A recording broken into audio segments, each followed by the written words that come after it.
यो चाहिँ सूर्यकुण्ड सबसे ठुलो कुण्ड मध्ये एक। हामी चाहिँ अब बेलुका यसो डुल्न आएको, घाम मजाले ताप्यौँ।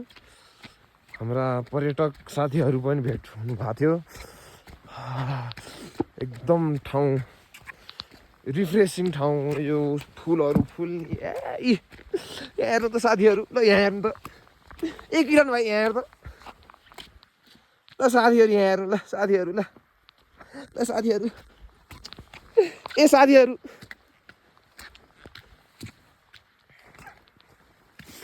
यो हजुरको फेरि यो पोखरी यस्तो त्यो हुसुला बेला हेर्न डर लाग्ने रहेछ, असाध्यै डर लाग्ने रहेछ। मलाई चाहिँ ओमाई गडै भयो, म ओमाई गडै भए हजुर होइन। अब त्यस्तै हो हजुर।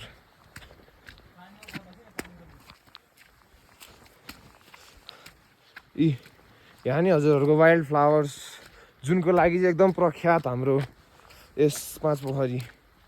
यहाँ चाहिँ जतातता फल्ने रहेछ फेरि। हजुरहरूको भ्यू पोइन्टबाट त मजाले देखिन्छ, 5वटा पोखरी प्लस फुलहरू। ओहो हो किरण हामी त बगैँचामै आयो त।